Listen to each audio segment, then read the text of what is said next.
Evangelho de Marcos, capítulo 7, versículos de 1 a 13.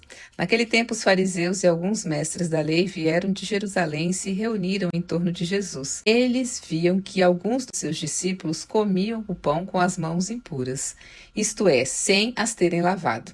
Com efeito, os fariseus e todos os judeus só comem depois de lavar bem as mãos, seguindo a tradição recebida dos antigos. Ao voltar da praça, eles não comem sem tomar banho e seguem muitos outros costumes que receberam por tradição. A maneira certa de lavar copos, jarras e vasilhas de cobre.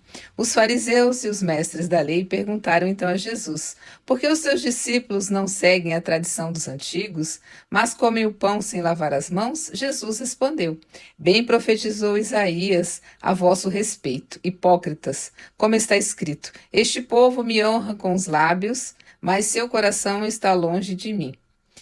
De nada adianta o culto que me prestam, pois as doutrinas que ensinam são preceitos humanos. Vós abandonais o mandamento de Deus para seguir a tradição dos homens. E dizia-lhes: vós sabeis muito bem como anular o mandamento de Deus, a fim de guardar as vossas tradições. Com efeito, Moisés ordenou: honra teu pai e tua mãe, e ainda, quem amaldiçoa o pai ou a mãe deve morrer.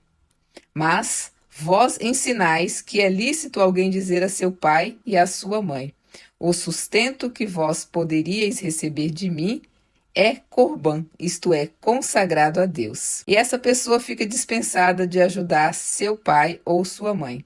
Assim vós esvaziais a palavra de Deus com a tradição que vós transmitis. E vós fazeis muitas outras coisas como estas. Estas são palavras de nossa salvação. Reflexão. Jesus Cristo é questionado pelos fariseus e doutores da lei, pois os seus discípulos não seguiam a tradição dos antigos e não lavavam as mãos antes das refeições. Lavar as mãos antes das refeições é uma regra básica de higiene, mas essa regra naquela época tinha sido transformada em um preceito religioso.